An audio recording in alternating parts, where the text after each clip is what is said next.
जारी केले आहे। केंद्रीय कर्मचाऱ्यांना फायदे मिळणार आहेत। केंद्रीय कर्मचाऱ्यांना सध्या एक विशेष पॅकेज जाहीर केलेलं आहे, जे पॅकेज एक्स्ट्रा दिले जात आहे आणि हे पॅकेज का दिले जात आहे याचा फायदा गव्हर्नमेंटला तर होणारच आहे, तसंच जे इंडिव्हिज्युअल कर्मचारी आहेत त्यांना सुद्धा होणार आहे आणि बँकांना सुद्धा होणार आहे। नेमके फायदे कोणते आहेत, कोणते कवर केंद्रीय कर्मचाऱ्यांना दिलेले आहे तेच आपण आजच्या व्हिडिओमधून पाहणार आहोत। केंद्रीय कर्मचाऱ्यांसाठी अतिशय महत्त्वाचा हा व्हिडिओ आहे। आजचा व्हिडिओ आहे 16 जानेवारी 2026 ला वित्त मंत्रालयाकडून लेटर जारी करण्यात आलेले आहे केंद्रीय कर्मचाऱ्यांसंदर्भात। तर कोणत्या कर्मचाऱ्यांना फायदा होणार आहे, काय फायदा होणार आहे, काय कवर मिळणार आहे तेच आपण आजच्या व्हिडिओमधून पाहणार आहोत। त्यामुळे व्हिडिओ स्किप न करता शेवटपर्यंत बघायचा। चॅनलवर पहिल्यांदा आला असेल तर अशाच महत्त्वपूर्ण आणि गव्हर्नमेंटच्या नवीन अपडेट्ससाठी चॅनल सबस्क्राइब करा। त्याचबरोबर शेजारील बेल आयकॉन सुद्धा ऑन करून ठेवा, म्हणजे असेच महत्त्वपूर्ण अपडेट तुमच्यापर्यंत रेग्युलर पोहोचत राहतील। बघा, हे लेटर आहे ते लेटर नेमकं काय आहे तेच आपण आता पाहूयात। तर बघा, वित्त मंत्रालयाने लेटर जारी केलेला आहे। सर्वच केंद्रीय कर्मचाऱ्यांना होणार आहे याचा फायदा। केंद्रीय कर्मचाऱ्यांना एक विशेष पॅकेज जाहीर केलेला आहे, त्याचा फायदा बँकांना, गव्हर्नमेंटला आणि स्वतः इंडिव्हिज्युअल कर्मचाऱ्यांना सुद्धा होणार आहे। तर हे लेटर भारत सरकारने परवा म्हणजे 16 तारखेला हे जाहीर केलेलं लेटर आहे, जारी केलेलं लेटर आहे। भारत सरकारने वित्त मंत्रालय, वित्तीय सेवा विभाग सचिव तर्फे माननीय नागराजजी कडून आलेले हे लेटर आहे। यामध्ये म्हटले आहे की प्रिय सहकर्मी, हिंदीमध्ये लेटर आहे, मी तुम्हाला मराठीमध्ये एक्सप्लेन करणार आहे। तर यामध्ये काय म्हटलेलं आहे बघा, यामध्ये म्हटलेलं आहे की प्रिय सहकर्मी, मला हे सांगण्यासाठी खुशी होत आहे की वित्त मंत्रालयाच्या डिपार्टमेंट ऑफ फायनान्शियल सर्व्हिसने 16 जानेवारी 2026 ला सर्व सेंट्रल गव्हर्नमेंट एम्प्लॉयसाठी सॅलरी अकाउंट पॅकेज लॉन्च केले आहे। सॅलरी अकाउंट पॅकेज हे लॉन्च केलेले आहे। या पॅकेजला पब्लिक सेक्टर बँक म्हणजे PSB ने डिपार्टमेंटच्या सल्ल्यानुसार डेव्हलप सुद्धा केलेला आहे। याचा फायदा हा सर्वच मिनिस्ट्री डिपार्टमेंटमध्ये सेंट्रल गव्हर्नमेंट ऑफ एम्प्लॉयला जास्त फायनान्शियल सिक्युरिटी, तसेच बेहतर सर्व्हिस डिलिव्हरी, तसेच बेहतर बँकिंग सुविधा देण्यासाठी ही म्हणजेच हे लेटर आहे ते जारी करण्यात आलेलं आहे, किंवा हे जे तुम्हाला बेनिफिट आहे ते देण्यात आलेलं आहे। यामध्ये बघा, तर आपण बघितले की ही एक मोठी खुशखबरी आहे। आता तसं म्हटलं तर कंपॅरिझन मध्ये एक मोठी खुशखबरी आहे, कारण याचा फायदा इंडिव्हिज्युअल त्या कर्मचाऱ्यांना तर होणारच आहे, परंतु बँकांना होणार आहे आणि गव्हर्नमेंटला सुद्धा होणार आहे। ज्यामध्ये जारी केले आहे की म्हटले आहे की केंद्रीय कर्मचाऱ्यांसाठी एक पॅकेज तयार करणार आहे। ज्यामध्ये म्हटले आहे की केंद्रीय कर्मचाऱ्यांसाठी एक पॅकेज तयार करणार आहे, म्हणजे त्यांनी केलेलं आहे। यामध्ये कोणकोणते डिपार्टमेंट येणार आहेत बघा, मिनिस्ट्री ऑफ डिफेन्सचे जेवढे कर्मचारी आहेत ते, त्यानंतर आर्मीमधील कर्मचाऱ्यांना सुद्धा याचा फायदा होणार आहे, त्यानंतर एअरफोर्स मधील जे कर्मचारी आहेत त्यांना, त्यानंतर पॅरामिलिटरी फोर्सेस मधले कर्मचारी आहेत त्यांना, सर्वांना कव्हर यामध्ये केलं जाणार आहे। मी आता 4 डिपार्टमेंट सांगितले, त्या 4 डिपार्टमेंटच्या सर्व कर्मचाऱ्यांना यामध्ये कव्हर केलं जाणार आहे। कोणते कोणते, तर ministry of defence, army, air force मधील आणि पॅरामिलिटरी फोर्सेस यामधील जेवढे कर्मचारी याच्या अंडर येतात त्यातील सर्वांना हा कव्हर हा मिळणार आहे। जरी तुमच्याकडे PI इन्शुरन्स असेल, बघा तुमच्याकडे PI इन्शुरन्स असेल म्हणजे पर्सनल, तरीही आपल्याला कव्हर देणार आहेत, म्हणजेच तुम्हाला इन्शुरन्स कव्हर हा मिळणार आहे।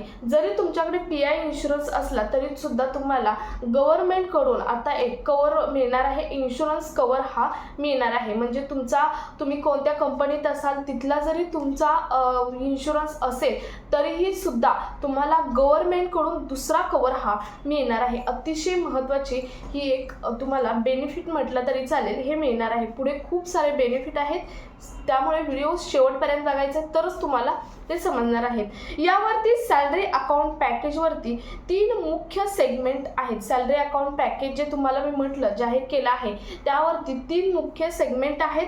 तर पहिलं म्हणजे बँकिंग सेगमेंट पहिला आहे, त्यानंतर दुसरा आहे इन्शुरन्स सेगमेंट आणि तिसरा आहे तो म्हणजे कार्ड सेगमेंट। आता या 3 सेगमेंट आपण डिटेलमध्ये पाहूयात, नेमकं यामध्ये काय काय कव्हर होणार आहे।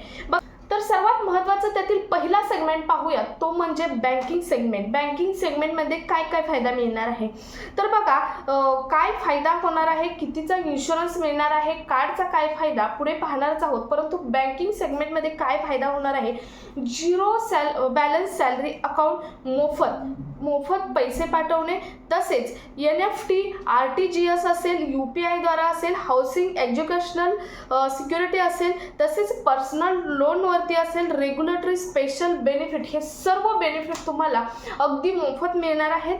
तसेच तुम्हाला पर्सनली 1.5 करोडचा पर्सनल इन्शुरन्स सुद्धा तुम्हाला मिळणार आहे. म्हणजे तुम्हाला मी म्हटलं PI इन्शुरन्स सोडून तुम्हाला दुसरा पर्सनल इन्शुरन्स मिळणार आहे, जो गव्हर्नमेंटकडून मिळणार आहे, तो म्हणजे 1.5 करोडचा पर्सनल इन्शुरन्स मिळणार आहे. तसेच 2 करोडचा तुम्हाला दुर्घटना विमा सुद्धा मिळणार आहे. म्हणजे ॲक्सिडेंट इन्शुरन्स आहे तो 2 करोडचा मिळणार आहे. तर पर्सनल इन्शुरन्स तुम्हाला 1.5 करोडचा हा मिळणार आहे. 1.5 करोडचा जो इन्शुरन्स आहे त्यामध्ये पार्शल डिसेबिलिटी कव्हर होणार आहे. तसेच लाईफ इन्शुरन्स हा 2 लाखाचा मिळणार आहे. तुम्हाला लाईफ इन्शुरन्स तुम्हाला 2 लाखाचा मिळणार आहे.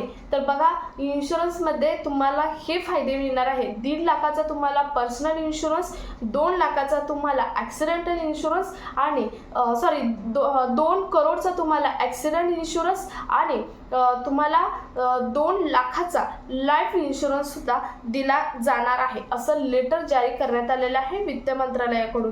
त्यानंतर हाऊसिंग लोनसाठी कमी व्याजदर, मी तुम्हाला सांगितलं बँकिंग सेक्टरमध्ये हाऊसिंग लोनसाठी तुम्हाला कमी व्याजदर हे घेतलं जाणार आहे. त्यानंतर लोन प्रोसेसिंग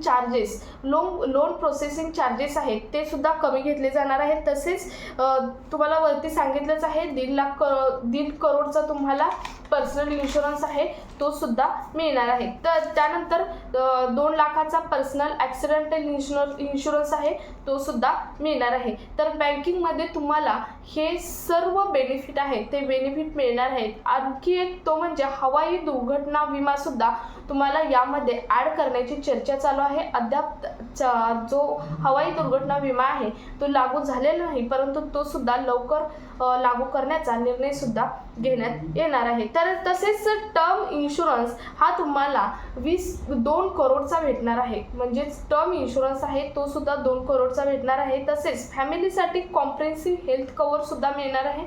फक्त तुम्हाला इंडिव्हिज्युअल नाही तर तुमच्या फॅमिलीसाठी सुद्धा कॉम्प्रेहेन्सिव्ह हेल्थ कव्हर मिळणार आहे. तसेच डेबिट आणि क्रेडिट कार्डवरती तुम्हाला लोन सुद्धा आता घेण्याची सुविधा करून देण्यात आलेली आहे. डेबिट कार्डवरती आणि क्रेडिट कार्डवरती कर्मचाऱ्यांना लोन घेण्याची सुविधा सुद्धा करून देण्यात आलेली आहे. तसेच फायनान्शियल सुरक्षेसाठी कर्मचाऱ्यांना मुलांचा इन्शुरन्स सुद्धा दिला जाणार आहे. कर्मचाऱ्यांच्या मुलांना इन्शुरन्स सुद्धा फायनान्शियल सुरक्षेसाठी दिला जाणार आहे. तर अतिशय महत्त्वाचे हे ज्या सुविधा आहेत त्या सुविधा कर्मचाऱ्यांना देण्यात येणार आहेत. 16 जानेवारी 2026ला वित्त मंत्र्याकडून ही लेटर जारी करण्यात आलेलं आहे आणि या लेटरमध्ये केंद्रीय कर्मचाऱ्यांना इतक्या सुविधा देण्याचे घोषित करण्यात आलेलं आहे. आता या कधीपासून होणार हे मात्र तारीख जाहीर केलेली नाही, परंतु या सुविधा लागू होऊ शकतात हे मात्र त्या लेटरमधून सांगण्यात आलेलं आहे. अतिशय महत्त्वपूर्ण हे लेटर आहे. तुमचं यावरती काय मत आहे कमेंटमध्ये जरूर सांगू शकता. हा व्हिडिओ जास्तीत जास्त कर्मचाऱ्यांपर्यंत शेअर करा. भेटूया पुढच्या एका नवीन अपडेट सोबत. तोपर्यंत धन्यवाद.